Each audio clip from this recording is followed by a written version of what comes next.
Good evening दोस्तों, आप सभी का एक बार फिर से स्वागत है आपके अपने YouTube channel exams daily by Danish में। और आज मैं एक बार फिर से हाजिर हूँ आप तमाम लोगों के लिए सीटीईटी 2021-22 में जो आपसे प्रश्न पूछे जाते हैं बाल मनोविज्ञान और शिक्षा शास्त्र में, उसके करीब 40 प्रश्नों के साथ मैं आज हाजिर हुआ हूँ। तो अगर आप मेरे चैनल पर नए हैं और इस वीडियो को फर्स्ट टाइम देख रहे हैं, अगर आपको ये वीडियो पसंद आती है तो कृपया मेरे वीडियो को लाइक करें, चैनल को सब्सक्राइब करें और बेल आइकन को भी प्रेस करें ताकि आगे आने वाली वीडियोस की नोटिफिकेशंस जो हैं वो आपको समय से मिलती रहें। चलिए शुरू करते हैं। आज का पहला प्रश्न लेते हैं। पहला प्रश्न है, माता पिता की शारीरिक एवं मानसिक विशेषताओं का संतान में हस्तांतरण वंशानुक्रम है। ये किसने कहा है? इस तरह के सेंटेंस वाले क्वेश्चन कभी कभार एक आध पूछ दिए जाते हैं, लेकिन टेट में भी ये क्वेश्चन इस तरह के ज़्यादा आते हैं। ठीक है, तो यहाँ पे जो है आपके ऑप्शन है A James Drever, B Ruth Benedict, C जो है आपका वुडवर्थ, या डी जो है क्रो एवं क्रो। तो आपका सही आंसर जो है ये जेम्स ड्रेवर ने कहा है कि माता पिता की शारीरिक एवं मानसिक विशेषताओं का संतान में जो हस्तांतरण होता है उसको हम वंशानुक्रम कहते हैं। ठीक है, अगला प्रश्न देखते हैं। बालक के विकास की प्रक्रिया कब शुरू होती है? जन्म से पूर्व, ब 10 वर्ष के बाद, 5 वर्ष के बाद, या 15 वर्ष के बाद। तो ये हम सभी को पता है कि जो बालक के विकास की प्रक्रिया है वो माँ के गर्भ से मतलब जन्म पूर्व आप कह सकते हैं शुरू हो जाती है। इस कारण से जो है हमारा उत्तर जो है वो ऑप्शन नंबर ए होगा, जन्म पूर्व। ठीक है, अगला प्रश्न देख लेते हैं। विकास की प्रक्रिया केवल बाल्यावस्था में चलती है, केवल युवावस्था में चलती है, जीवन पर्यंत चलती है, कभी कभी चलती है? तो आपको पता है कि जो सीटेड है उसमें जो केवल वाला ऑप्शन है वो तो गलत ही है। ठीक है, तो जो विकास की प्रक्रिया है वो जीवन पर्यंत चलती है। ठीक है ना, जीवन पर्यंत चलती है। और याद रखिएगा जो वृद्धि है वो विकास का ही हिस्सा है, वो कुछ समय तक चलता है। ठीक है, जैसे उंगलियों का बढ़ना हुआ आपका, वो पूरी जिंदगी तो उंगलियां बढ़ेंगी नहीं ना। ठीक है, नाखून जो है वो पूरी जिंदगी बढ़ता रहता है, आप उसको काटते रहते हो। ठीक है, तो एक तरह से वो विकास के हिस्से में आ जाता है, लेकिन उसका एक लिमिट है हर चीज का। तो उसमें वृद्धि और विकास में अंतर करना सीखिएगा। ठीक है, अगला प्रश्न देखते हैं। प्रश्न संख्या 4, सामान्य रूप से विकास की कितनी अवस्थाएं होती हैं? एक सामान्य रूप से अगर कहा जाए तो विकास की कितनी अवस्थाएं हैं ये हमसे पूछा गया है। तो सामान्य रूप से जो है आपके ऑप्शन हैं ए 1, बी 4, सी 5, या डी 7। तो सामान्य रूप से जो है विकास की जो है वो 5 अवस्थाएं होती होती हैं। ठीक है, इस बात का हमको खास ख्याल रखना है कि विकास की अगर जो सामान्य अवस्था आपसे पूछ दी जाए कि मुख्य रूप से कितनी अवस्थाएं होती हैं, तो याद रखिएगा कि विकास की जो अवस्थाएं हैं वो 5 अवस्थाएं होती हैं। अब प्रश्न ये उठता है कि आखिर वो पांचों जो अवस्थाएं हैं वो कौन कौन सी हैं? ठीक है, वो कौन कौन सी हैं? तो हम इसमें क्या बता सकते हैं कि क्या क्या हो सकता है इसमें? तो याद रखिएगा, गर्भावस्था है, ठीक है, शैशवावस्था है, बाल्यावस्था है, किशोरावस्था है और प्रौढ़ावस्था है। इस वजह से 5 बोला जाता है, पांचों याद रखिएगा। अगला प्रश्न लेते हैं। वातावरण में सब बाह्य तत्व आ जाते हैं जिन्होंने व्यक्ति के जीवन को आरंभ करते समय प्रारंभ प्रभावित किया है, यह परिभाषा किसने दी है? मतलब कहा जा रहा है कि वातावरण में सारे बाह्य तत्व आ जाते हैं जिन्होंने व्यक्ति को जीवन आरंभ करने के समय से प्रभावित किया। ये परिभाषा किसने दे रखी है, ये हमसे पूछा गया है। ठीक है, चलिए देख लेते हैं। अ है डगलस एवं हॉलैंड, वुडवर्थ, फ्रॉयड या स्किनर। तो याद रखिएगा ये जो डेफिनेशन है इन्वायरमेंट की, पर्यावरण की, ठीक है, परिवेश की, तो ये जो है स्किनर ने दी है। ठीक है, वंशानुक्रम जो है व्यक्ति की जन्मजात विशेषताओं का पूर्ण योग है। ठीक है, जो जन्मजात विशेषताएं मिलती हैं उसका पूरा जो है कलेक्शन है वो। ये कथन किसका है? जर्सील्ड का, बी एन झा का, वुडवर्थ का, या जेम्स का? ये आखिर है किसका? तो याद रखिएगा option number B N Jha ने कहा था कि वंशानुक्रम जो है वो व्यक्ति की जन्मजात विशेषताओं का जो है वो योग है। ठीक है, पूर्ण योग है। अगला प्रश्न है, वंशानुक्रम के निर्धारक होते हैं क्रोमोसोम, मस्तिष्क, तंत्रिका या जीन्स? तो हमेशा ये चीज़ बताई जाती है, याद रखिएगा, कि जो क्रोमोसोम्स हैं, जो वंशानुक्रम है, उसका जो निर्धारण होता है वो जीन्स के जरिए होता है। ठीक है, जीन्स के जरिए। अगला है, कौन सी विशेषता विकास पर लागू नहीं होती? विकास सर्वांगीण रूप से चलता है, विकास जीवन पर्यंत चलता है, विकास को स्पष्ट इकाइयों में मापा जा सकता है, बिल्कुल नहीं। विकास के हर एक पहलू को आप माप नहीं सकते स्पष्ट रूप से, इसलिए जो है इसका जो ऑप्शन नंबर स है, ठीक है, वो लागू नहीं होता है, वो ऑप्शन में नहीं है। ठीक है, अगला प्रश्न देख लेते हैं। शैशव काल का नियत समय है, जो शैशव काल है उसका एग्जैक्ट जो टाइम है, नियत समय, वो क्या है? 12 से 18 वर्ष तक शैशव काल की बात की जा रही। शिशु 5 वर्ष की आयु तक, 15 वर्ष की आयु तक, या जन्म से 5 से 6 वर्ष तक हम तो शैशव काल किसको बोल सकते हैं?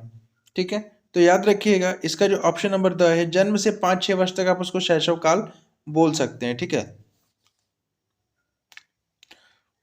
अगला प्रश्न है, बालक की तीव्र बुद्धि का विकास पर क्या प्रभाव पड़ता है?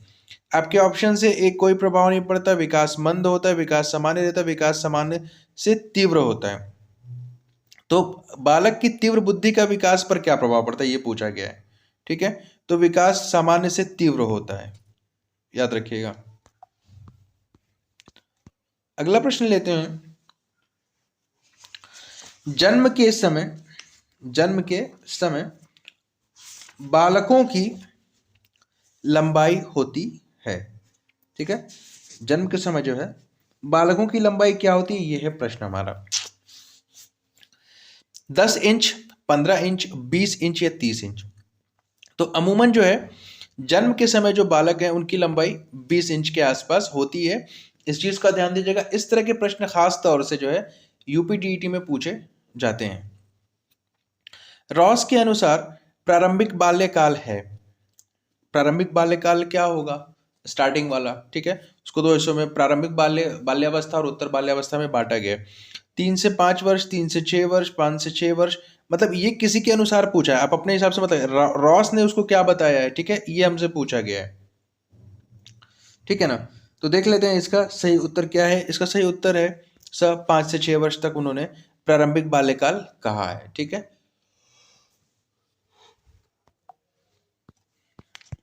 अगला प्रश्न देखते हैं।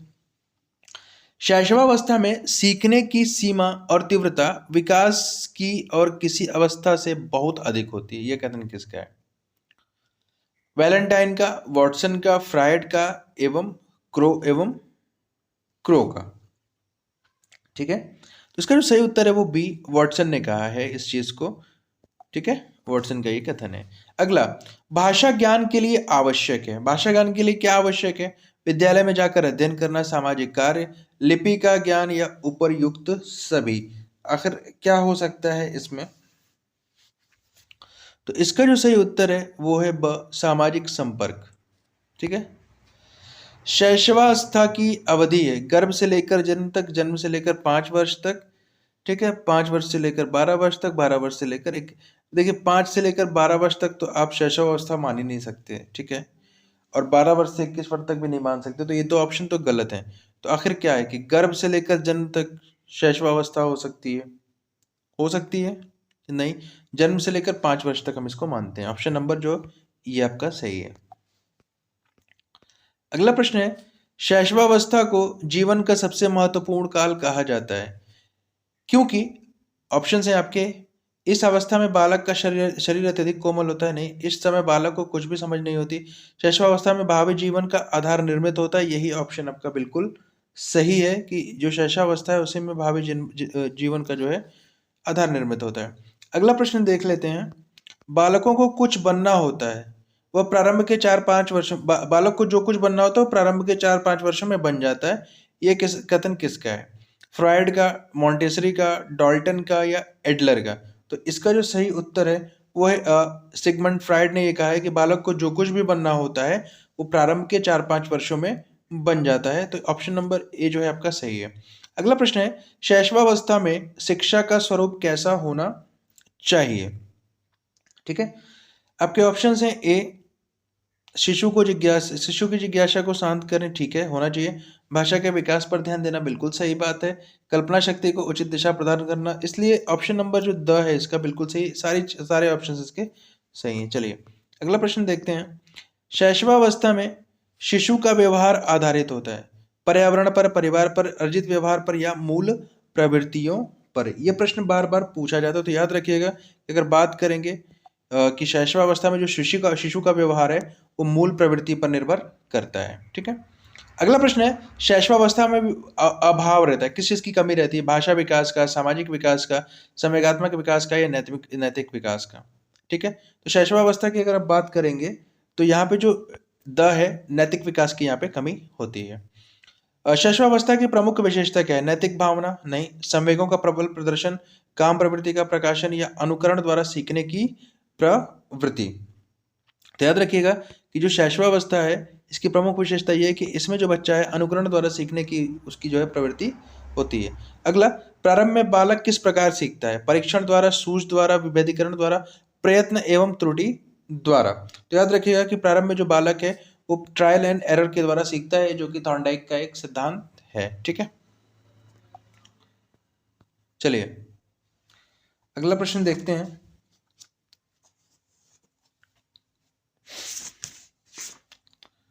रॉस के अनुसार बाल्यावस्था की सबसे महत्वपूर्ण विशेषता क्या है? आपके ऑप्शन है शारीरिक और मानसिक स्थिरता, जिज्ञासा की प्रबलता, सामूहिक प्रवृत्ति की प्रबलता या संवेगों पर नियंत्रण। ये हमसे बाल्यावस्था की बात पूछी गई है, ठीक है। तो याद रखिएगा इसमें सही उत्तर होगा शारीरिक और मानसिक स्थिरता आ जाती है। ऑप्शन नंबर ए जो है आपका वो बिल्कुल सही है यहाँ पे, ठीक है।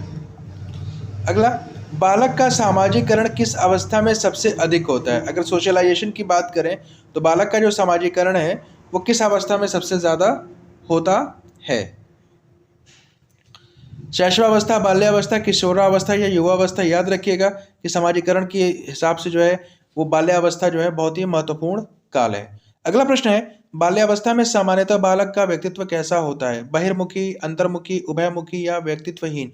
नहीं, ऐसा नहीं है। तो अगर हम बात करें कि बाल्यावस्था में जो बालक का व्यक्तित्व है वो कैसा होता है, तो याद रखिएगा वो होता है बहिर्मुखी, ठीक है। कैसा होता है?